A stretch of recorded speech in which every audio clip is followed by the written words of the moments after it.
What's good, YouTube? It's your boy, Blue Blood Sports TV, back at y'all with another one. So, Olympic gold medalist, two-division world champion, former undisputed cruiserweight world champion, turned unified heavyweight world champion, Ukrainian superstar boxer, Oleksandr Usyk is now 20 wins, no losses, no draw. 13 wins by way of knockout, 35 years of age, 6'3" with a 78-inch arm reach, as he wins a split decision victory over two-time unified heavyweight world champion, British superstar boxer Anthony Joshua. Okay, Anthony Joshua is now 24 wins, 3 losses, no draw, 22 wins by way of knockout. He is 32 years of age, 6'6" with a 82-inch arm reach. With that said, Oleksandr Usyk, he dominated the second half of the fight. It was a close fight and competitive fight in the middle rounds. But one of the judges, they attempted to give the fight to Anthony Joshua a split decision victory. Oleksandr Usyk won a unanimous decision victory. That's what it should have been. Anthony Joshua, one of the judges saw Anthony Joshua win 115, 113. That is not the case. Oleksandr Usyk clearly won this fight. He won. It should have been clear on everybody's scorecards. There shouldn't have been no question.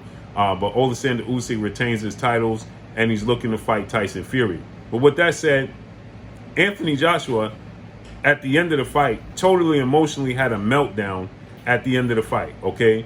He snatched the microphone from the commentators, and then he started talking about, first he was going back and forth with Oleksandr Usyk and telling Oleksandr Usyk, you know, how did you win this fight? How did you win this fight, right? I should have won this fight. I'm the more physical, dominating guy. You do have skills, and your skills did show up. That's how you won the first fight. I was the more physical, dominant guy. You know, then Anthony Joshua stormed out the ring. Okay? He stormed out the ring, made his way just about to the locker room, to the tunnel. And then everybody started telling Anthony Joshua, you know, to go back. You know, essentially he was, you know, it's emotional. He just took his third loss in his career. And so he was being emotional. Then he walked back to the ring. He got back in the ring. That's when he snatched the microphone. And he started to praise Oleksandr Usyk and said that Oleksandr Usyk, everything he's been through, Oleksandr Usyk, you know, should get a lot of praise for being able to weather the storm. We know dealing with the unfortunate situation and chain of events with the Ukraine and Russia, and he was 10 toes down over there. And so now Oleksandr Usyk is, you know, has won clearly against Anthony Joshua twice. And Anthony Joshua, he then started to talk about if the world knew what he'd been through trying to make it to this level, dominating in the amateurs, winning Olympic gold, and nearly going to jail as a youth, you know, so on and so forth. He completely melted down, right? And Chris Algieri, who was commentating the fight, he says that, you know, that was different. That was WWE style, you know, after the fight, you know, snatching the microphone. People was trying to talk, you know, slow him down. You know, Usyk was he took the Ukraine flag. He had it, you know, on his shoulders. Usyk was trying to get it back. He didn't want to give it back at first, and then he realized it was Usyk. Then he gave it back. Anthony Joshua, again, looked confused.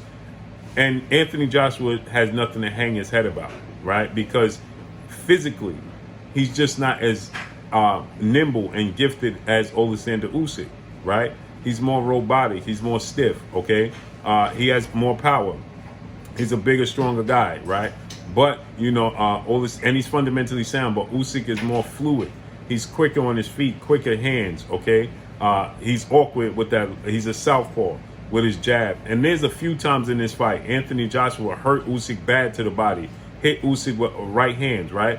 He did his absolute best. Now, there's times where I feel like Anthony Joshua should have let his hands go, should have been more active, right?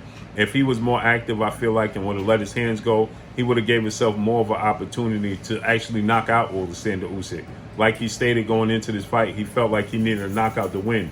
If he would have let his hands go more than he did, I feel like he would have gave himself more of a chance, because when he hurt Usyk to the body, he let off the gas. There was one point in time in the fight where Anthony Joshua threw a flurry, hurt Usyk, had Usyk on the ropes. He let his hands go. But I feel like after that, when he hurt Usyk after that, because I feel like he hurt Usyk about 4 or 5 times visibly in this fight.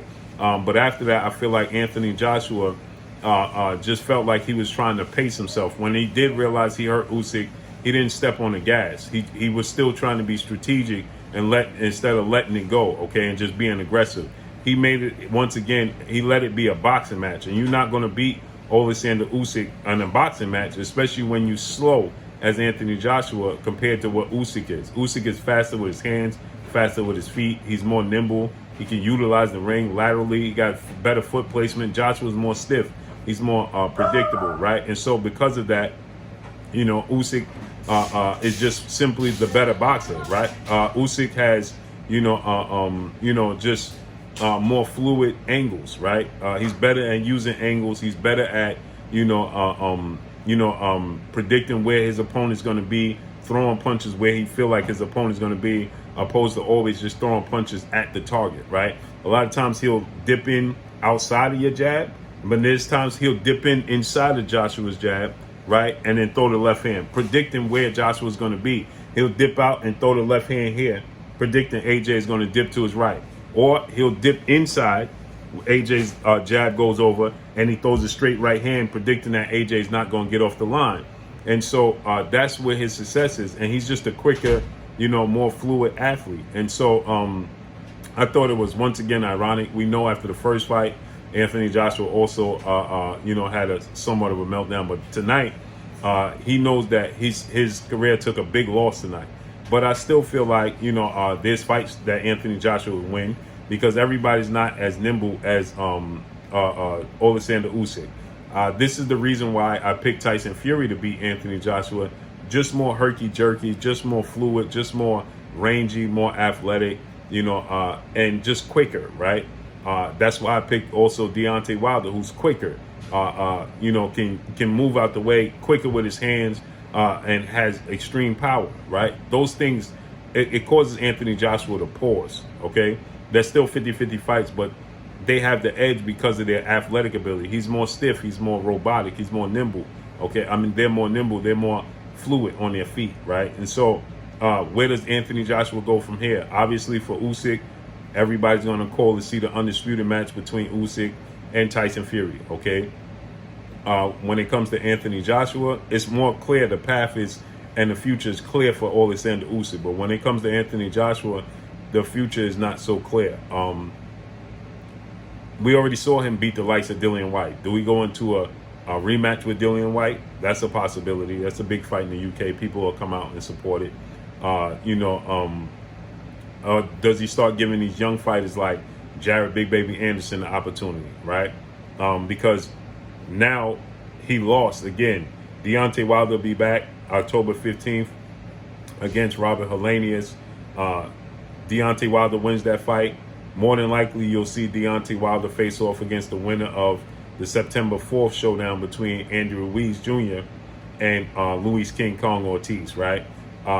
Because AJ is coming off a loss. So Deontay Wilder is going to want to fight the winner of that fight. But I wouldn't mind seeing Deontay Wilder, Anthony Joshua. I wouldn't mind seeing that at all. It's still a big fight, still a big money fight. I would love to see that. But obviously, Deontay Wilder has his sights set on becoming a world champion again, right? And so he would much rather, should he knock out Robert Helenius, beat Robert Helenius, he would much rather, I'm sure, fight Andy Ruiz Jr., who, if I believe Andy Ruiz would beat Luis Ortiz. Now, I feel like if Luis Ortiz beat Andy Ruiz, I would rather see Anthony Joshua and Deontay Wilder, because we already saw Wilder knock out Luis Ortiz twice, right? But obviously, the people are called for that fight. You're going to want to see Deontay Wilder, who won, fight a winner, right? And so Dillian Whyte was just knocked out by Tyson Fury. Maybe we get Dillian Whyte, Anthony Joshua, get him back. I feel like Anthony Joshua beat Dillian Whyte, but that's a winnable fight for Dillian Whyte as well. So there's still, paths to Anthony Joshua getting the opportunity.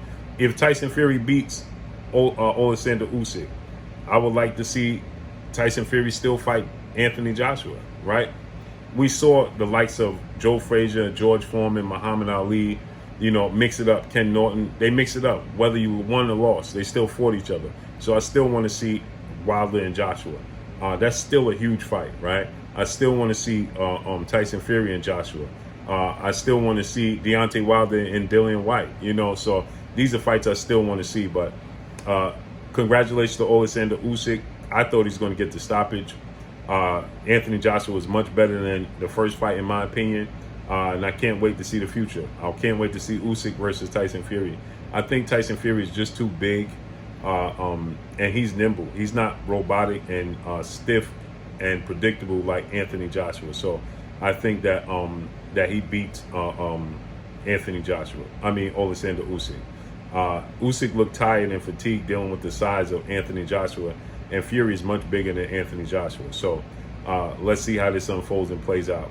But that's all I got for y'all. Make sure you hit the like button. Drop a comment in the comment section. Let me know what y'all think. Y'all already know what it is. It's your boy Blue, Blue Blood Sports TV. Hate, like, comment, and subscribe. If you haven't subscribed, hit the subscribe button, hit the like button, hit the bell icon to get all the new notifications. Follow me on Instagram at Blue Blood Sports TV, all one word.